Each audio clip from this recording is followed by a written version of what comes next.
Start करते हैं with evolution of office, कि जो एक ऑफिस है वो कैसे बना है, या हम कहें कि ये कंसेप्ट कहाँ से आया है। ठीक है, पहले भी हॉस्पिटल्स होते थे, स्कूल्स, या हम होटल्स की बात करें, रेस्टोरेंट की बात करें, बहुत सारी चीजें हैं, फैक्ट्रीज, इंडस्ट्रीज थी। तो क्या अब ऑफिस थे, या अब ज्यादा जो है ऑफिस की इंपॉर्टेंस बढ़ गई है? सो ये चीज हम लोग चेक करेंगे। फर्स्ट वन, इन्होंने जो फर्स्ट एक दो लाइंस में इन्होंने मीनिंग जो है एक्सप्लेन करा है कि बहुत ज्यादा इकोनॉमिक एक्टिविटीज एक्सपैंड हो चुकी हैं।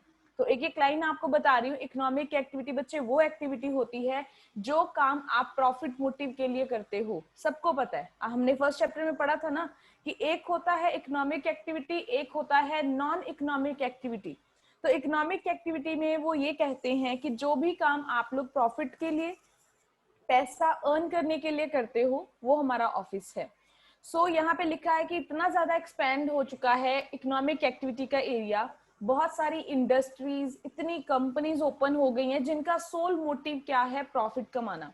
सो उसकी वजह से जो ऑफिस की हम कहें कि डिमांड है या ऑफिस वर्क है, वो भी इंक्रीज हो गया है। क्योंकि जितना ज्यादा एक इंडस्ट्री ज्यादा होएगी, जितने पैसे ज्यादा होंगे आएंगे, उनको रिकॉर्ड करना है, उनका रिकॉर्ड रखना है, एंड देन उस रिकॉर्ड को आगे सप्लाई करना है, वो काम भी तो उतना बढ़ जाएगा ना। सो यहाँ पे लिखा है the business enterprises are under the legal obligations to maintain the record. हमने पढ़ा है ये लीगल ऑब्लिगेशंस कौन सी हैं, कुछ बच्चों को याद भी होएगा। कंपनीज एक्ट के अकॉर्डिंगली, ठीक है, या फिर लेबर एक्ट के अकॉर्डिंगली वेजेस का जो है पूरा वो बनाना रिकॉर्ड, या कंपनीज एक्ट के अकॉर्डिंगली इनकम टैक्स वगैरह देखना, रिटर्न्स चेक करना। ये सारे रिकॉर्ड्स ऐसे हैं जो मेरी लीगल ड्यूटी है कि मैं इन रिकॉर्ड्स को मेंटेन करूं। अब कोई ऐसी ऑर्गेनाइजेशन तो नहीं होगी ना जो प्रॉफिट ना ही निकालती हो। सो उनके रिकॉर्ड्स तो ये जरूरी है ना, बेसिक रिकॉर्ड तो बनाते ही हैं। और अगर मेरी इनकम ज्यादा है, मेरे प्रॉफिट ज्यादा है, तो मुझे क्या पे करना पड़ेगा, उसके ऊपर इंटरेस्ट पे करना पड़ेगा, सॉरी टैक्स पे करना पड़ेगा। तो टैक्स पे करने के लिए इनकम टैक्स के अकॉर्डिंग मुझे अलग से रिकॉर्ड बनाने पड़ेंगे। सो यहाँ पे लिख दिया है क्योंकि काम ज्यादा है, ऑफिस का काम बढ़ गया है, और आपकी लीगल ऑब्लिगेशन भी है कि उन रिकॉर्ड्स को आप मेंटेन करो। So with the increase in the business activities, management को ज्यादा से ज्यादा इंफॉर्मेशन चाहिए, किस चीज के लिए, प्लानिंग के लिए और कंट्रोलिंग के लिए। ये दो वर्ड्स अंडरलाइन कर लीजिए कि ये सारा काम अगर मैं कर रही हूँ, मैं बोल रही हूँ कि मुझे इतना पैसा चाहिए, हमें ये सारा डिटेल्स जो है प्रोवाइड हो, वो पर्पस क्या है उसके पीछे? पर्पस ये है कि हमने क्या करनी है, फ्यूचर में प्लानिंग करनी है और कंट्रोलिंग करनी है। अगर आपने कुछ भी प्लान करना है तो आपके पास डेटा होना चाहिए ना। वो डेटा आपको कहाँ से मिलेगा? पास्ट रिकॉर्ड से, जो आपके पास पीछे का रिकॉर्ड पड़ा हुआ है।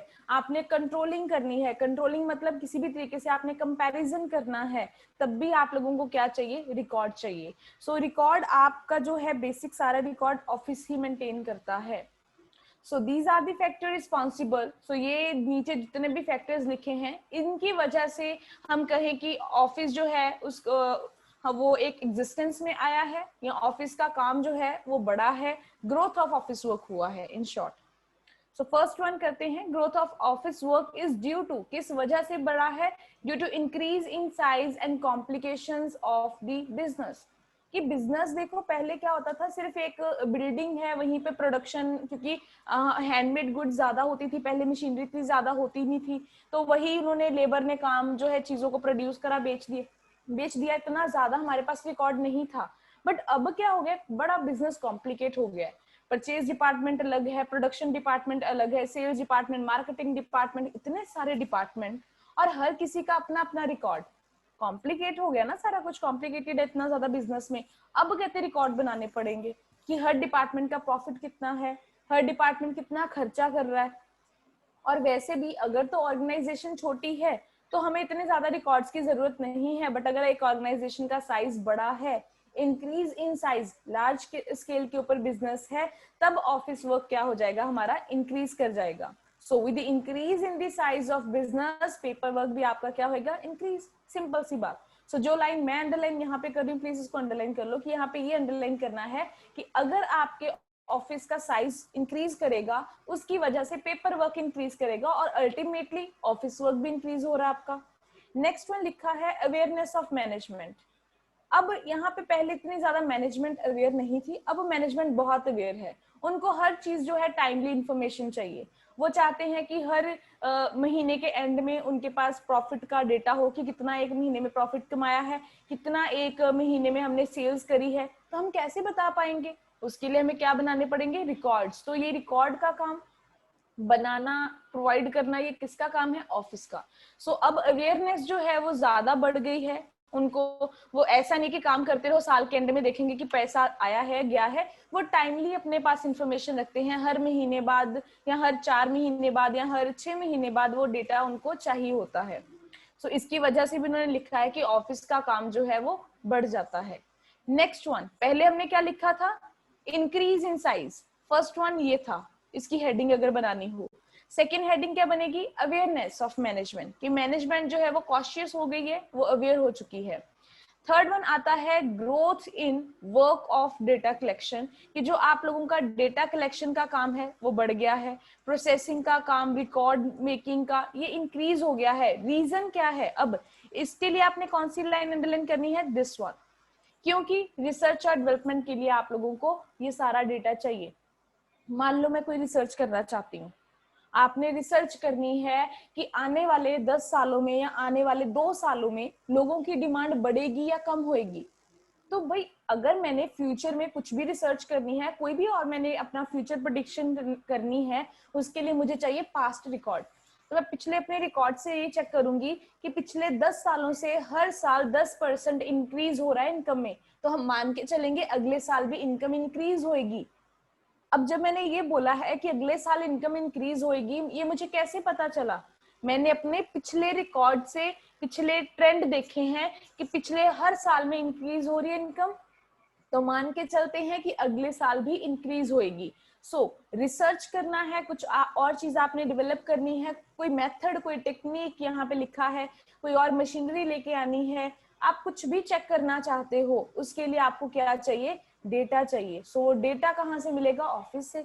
सो यहाँ पे भी कहते हैं कि due to this reason, due to research and development, आपका जो है ऑफिस वर्क वो बढ़ गया है। नेक्स्ट वन समझ में आ गया? फर्स्ट वन कौन सा था? दोबारा आप लोगों को बता रही हूँ, हाईलाइट कर रही हूँ।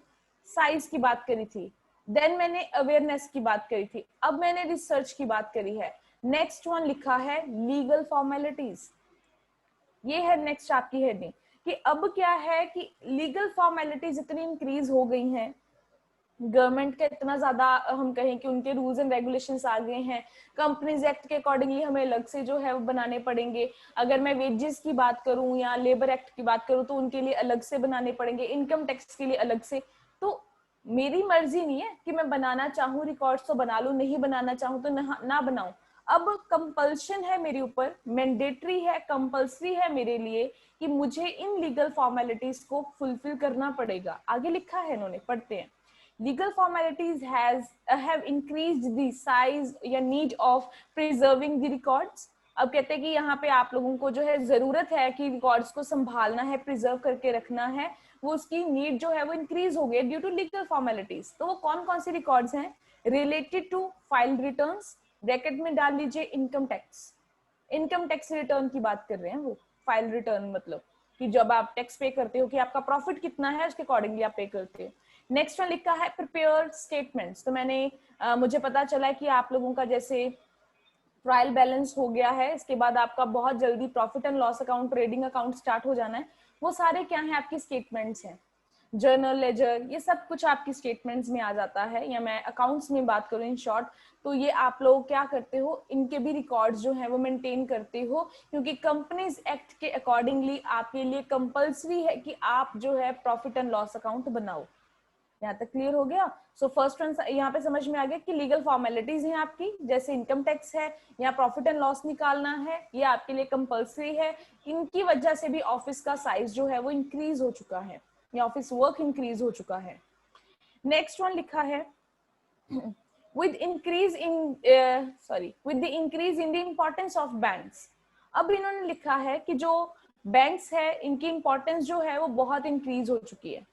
आपको पता होगा बैंक इंश्योरेंस हमने भी पीछे चैप्टर करे हैं बिजनेस स्टडीज में, तो वहां पे कहते हैं इनकी इंपॉर्टेंस इतनी ज्यादा बढ़ गई है कि बैंक में अगर आपने, कितने ज्यादा रिकॉर्ड होते हैं ना बैंक में, किसने अकाउंट खुलवाया है, किसने पैसा निकलवाया है, किसको लोन दिया है, किसको इंटरेस्ट पे कर दिया है, इंश्योरेंस कराई थी किसने, सरेंडर करा ली है, किसको रीपेमेंट हो चुकी है, कितने सारे रिकॉर्ड्स, एडवर्टाइजमेंट करनी है, पैसा किसने दिया है, कब तक करनी है, या कंपनीज का डेटा है। इतना ज्यादा कहते हैं इनकी इंपॉर्टेंस इतनी ज्यादा बढ़ गई है कि बैंक और इंश्योरेंस के बिना तो कुछ नहीं हो सकता।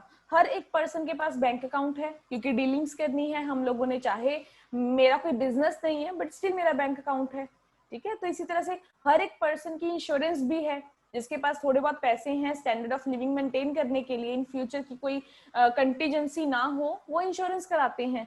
सो इसकी वजह से अगर ये काम बढ़ेगा, इनकी इंपॉर्टेंस बढ़ेगी, तो काम भी क्या हो जाएगा, ऑफिस वर्क इंक्रीज हो जाएगा, ठीक है जी। सो नेक्स्ट वन आते हैं हम लोग नेक्स्ट पॉइंट के ऊपर। यहाँ पे इन्होंने लिखा है management has failed to modernise the office work. अब पहले मैं आपको समझा देती हूँ फिर मैं बताती हूँ कि इसमें क्या लिखा है। यहाँ पे कहते हैं कि मैनेजमेंट चाहे जो मर्जी कर ले, कि मैनेजमेंट ने पहले हाथ से गुड्स बनाते थे, कोई फैक्ट्री है कोई इंडस्ट्री है, ठीक है, हाथ से गुड्स बनाना छोड़ दिया, अब हम मशीनरी ले आए हैं, ऑटोमेटिक ऐसी मशीनरी है कि सिर्फ उसमें हमें रॉ मटेरियल डालना पड़ता है, उसके बाद अपने आप प्रोसेसिंग होती है, अपने आप उसकी पैकेजिंग हो जाती है, बॉक्स में पैक हो जाता है, वो लोडिंग हो जाती है, हमें कुछ नहीं करना पड़ता। ये देखो मॉडर्नाइज इसको कहते हैं ना, मॉडर्नाइजेशन क्या होती है कि ट्रेडिशनल मोड छोड़ो और नई ऑटोमेशन की तरफ जाओ।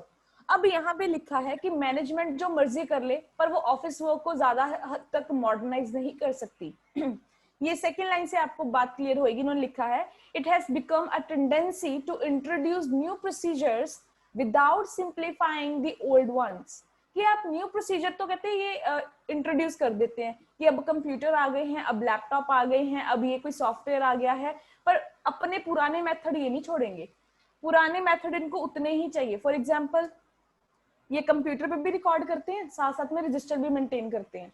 रजिस्टर तो सालों सालों से मेंटेन होते आए हैं ना, तो अगर मान लो कि मैं कोई कंप्यूटर पे काम कर रही हूँ, कोई रिकॉर्डिंग कर रही हूँ, तो ये होना तो ये चाहिए ना कि रजिस्टर वर्क जो है वो खत्म हो जाए ताकि मुझे नई ऑटोमेशन का कोई तो फायदा हो। पर अब इन्होंने यहाँ पे क्या लिख दिया कि नए प्रोसीजर तो ये इंट्रोड्यूस करते ही करते हैं पर पुराने वालों को सिंप्लीफाई नहीं करते कि पुराने वाले भी कम से कम खत्म कर दें। वहां पे अपने रिकॉर्ड भी अलमीरा भरते रहते हैं और इधर से जो है अपनी पेन ड्राइव, अपनी फ्लॉपी डिस्क, हार्ड डिस्क, इनको भी भरते रहते हैं। हर जगह पे डबल काम करते हैं ये। तो कहते नए मेथड्स तो इंट्रोड्यूस हो रहे हैं पर पुराने वालों को सिंप्लीफाई नहीं किया जाता, जिसकी वजह से आपको ज्यादा से ज्यादा इंप्लॉय पॉइंट करने पड़ते हैं। फॉर एग्जाम्पल पहले रजिस्टर मेंटेन करने के लिए 2 बंदे चाहिए थे, तो मैंने 2 बंदे वहां पे पॉइंट करे। जब कंप्यूटर लैपटॉप हमने इंट्रोड्यूस करे तो वहां पे और मैंने 4 पर्सन बिठा दिए। होना तो ये चाहिए था कि पहले वाले 2 जो रजिस्टर वाले काम हैं उनको खत्म कर दिया जाए, पर नहीं, उन दोनों को भी रखा, 4 और लोग ले आए। तो यहाँ ये हो क्या रहा है, ज्यादा से ज्यादा इंप्लॉइज जो हैं वो आप लोगों के अपॉइंट हो रहे हैं, जिसकी वजह से इनएफिशिएंसी इन ऑफिस वर्क है। आप लोगों का काम स्पीड से नहीं होएगा, हौच पौच होएगी, कोऑर्डिनेट करने में मुश्किल आएगी, ये प्रॉब्लम फेस करनी पड़ेगी, ठीक है। सो अल्टीमेटली ऑफिस का काम तो बढ़ ही गया है ना, ऑफिस में ऑटोमेशन से भी काम हो रहा है, ऑफिस में जो है ट्रेडिशनल मेथड से भी काम हो रहा है। सो डबल काम जो है एक ऑर्गेनाइजेशन में या किसी फैक्ट्री में कहीं पे भी ये किया जाता है। सो इसकी वजह से भी हम कहें कि ऑफिस का जो वर्क है, वर्कलोड है, वो इंक्रीज हो चुका है। ये तो हमारा टॉपिक था। अभी हमने जो कवर करा है एवोल्यूशन। आप पूछ भी सकते हो अगर आपको कोई इंपॉर्टेंस पूछ ले कि ऑफिस जो है या उसका साइज कौन कौन से फैक्टर्स के ऊपर डिपेंड करता है, सो आप ये वाला आंसर लिख सकते हो, गलत नहीं है। अब बात करते हैं नेक्स्ट टॉपिक की।